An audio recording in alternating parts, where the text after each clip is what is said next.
Saudara, Kapolres Ngada nonaktif diperiksa Propam Polri dalam kasus penyalahgunaan narkoba dan juga dugaan pencabulan anak di bawah umur. Saat ini AKBP Fajar telah dimutasi ke Yanma Mabes Polri untuk diperiksa. Propam sendiri telah menjadwalkan pemeriksaan Fajar pada pekan depan. Fajar belum ditetapkan sebagai tersangka meski ia sudah ditangkap terkait kasus dugaan pencabulan anak di bawah umur.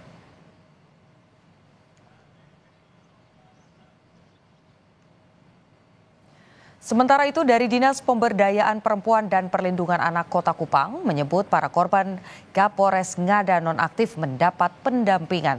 Sedangkan Ketua Lembaga Perlindungan Anak Provinsi NTT meminta polisi juga mengarahkan kasus ini pada dugaan perdagangan manusia yang terjadi pada para korban Kapolres Ngada nonaktif. Kepala Dinas P3A Kota Kupang Imelda Manafe menyebut bahwa para korban kasus Kapolres Ngada nonaktif sudah mendapat pendampingan dari pemerintah kota. Terdapat 3 korban yang keseluruhannya adalah anak-anak saudara. Sementara itu Ketua Lembaga Perlindungan Anak Provinsi NTT Veronica Atta menyebut kasus ini tidak bisa hanya dilihat sisi pelecehannya saja, tapi mengenai adanya dugaan tindak pidana perdagangan manusia juga harus jadi sorotan.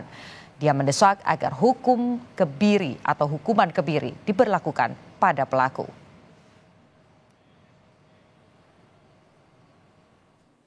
Sementara ini masih 3 korban dan kami belum dapat informasi lagi dari NTT. Itu disampaikan kepada Kementerian PPA RI yang ada dari Kementerian Pendidikan dan Polda NTT. Dan untuk penanganan korban yang ada butuh pendampingan di rumah shelter kami melalui PTD PPA. Hukuman kebiri kimia itu perlu diterapkan karena kita sudah ada undang-undang, tapi ironisnya kenapa hanya sebagai undang-undang tapi itu tidak diterapkan. Dan yang sangat tepat adalah harus hukuman seumur hidup.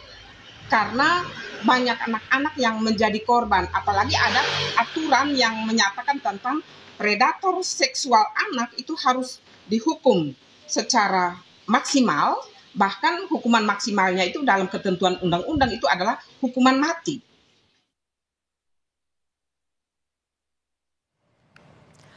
Saudara, polisi menyebut kasus pembunuhan ibu dan anak yang jenazahnya ditemukan di penampungan air di Tambora, Jakarta Barat berawal dari masalah hutang pihutang.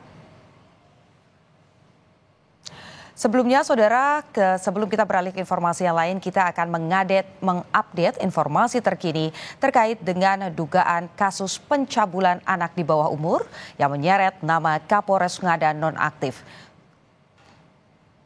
Sudah bersama kami, saudara, untuk mengetahui bagaimana perkembangan soal kasus Kapolres nonaktif Ngada. Kita sudah terhubung dengan jurnalis Kompas TV Suara Azani dan juru kamera Bimo Wicaksana. Selamat siang, Suara. Bagaimana hasil dari pemeriksaan Propam Polri terhadap Kapolres Ngada? Ya, betul. Sampai saat ini memang kami masih menunggu perkembangan dari Propam Polri. Setelah ini akan dilakukan konferensi pers, tapi sampai saat ini memang kami masih menunggu terkait konferensi pers tersebut. Nah, memang dari informasi terakhir, ini Kapolri telah melakukan pencopotan jabatan Kapolres Ngada, yaitu AKBP Fajar Widyadharma per tanggal 12 Maret, yang kemudian dimutasi sebagai Pamen Yanma Polri. Kemudian jabatan Kapolres Ngada ini diisi oleh AKBP Andre Valentino yang sebelumnya menjabat sebagai Kapolres Nagakeo. AKBP Fajar ini sampai saat ini memang masih diperiksa oleh Mabes Polri, namun masih belum ditetapkan sebagai tersangka. Nah, ini kami masih menunggu apakah nantinya di konferensi pers yang akan dilakukan oleh Polri ini nantinya menetapkan AKBP Fajar sebagai tersangka.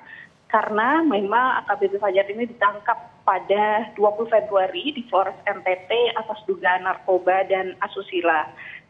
Mutasi ini dikeluarkan oleh surat telegram Kapolri di tanggal 12 Maret yang mengatakan ini ditandatangani langsung oleh Irwasum Polri Komjen Pol Dedy Prasetyo, dan kemudian surat tersebut mengatakan AKBP Fajar menjadi Pamenyan Mapolri.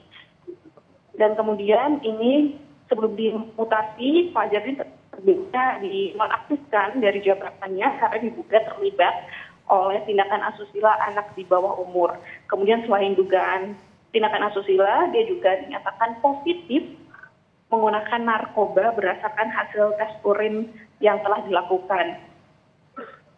Kemudian nantinya dari konferensi pers yang dilakukan juga akan disebutkan apakah nantinya dikembalikan kasus ini ke Polda NTT dan kemudian Polda NTT menetapkan tersangka atau nantinya langsung ditetapkan tersangka oleh Divisi Propam Polri.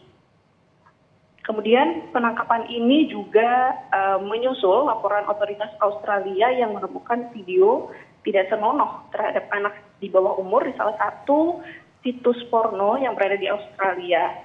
Dan kemudian ini sudah konfirmasi oleh Polda NTT, yaitu khususnya Direktur Reserse Kriminal Umum.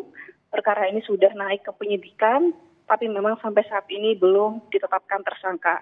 Dari penangkapan itu juga sudah diambil beberapa barang bukti seperti CCTV oleh polisi, kamera, video-video yang berada di situs porno Australia, dan kemudian sampai saat ini masih dilakukan penyidikan dan kami masih menunggu apakah nantinya hari ini akan ditetapkan sebagai tersangka. Putu.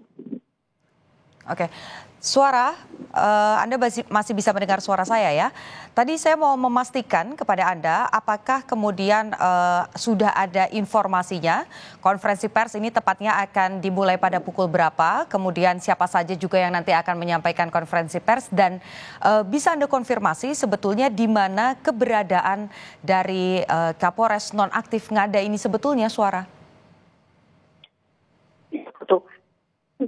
Jadwal konferensi pers yang dilakukan oleh Divisi Humas Polri ini sebetulnya dilakukan pukul 1 siang tadi, tapi sampai saat ini pukul 3 lewat masih belum ada tanda-tanda akan dimulai, dan memang nanti konferensi pers akan dilakukan oleh Divisi Humas Polri, khususnya nanti kami belum mendapatkan informasi siapa yang akan berbicara, dan nantinya informasi tersangka Kapolres Ngada ini akan ikut berada di dalam konferensi pers, dan tepatnya memang saat ini keberadaan Kapolres Ngada berada di Mabes Polri untuk dilakukan pemeriksaan oleh Divisi Propam Polri. Putu.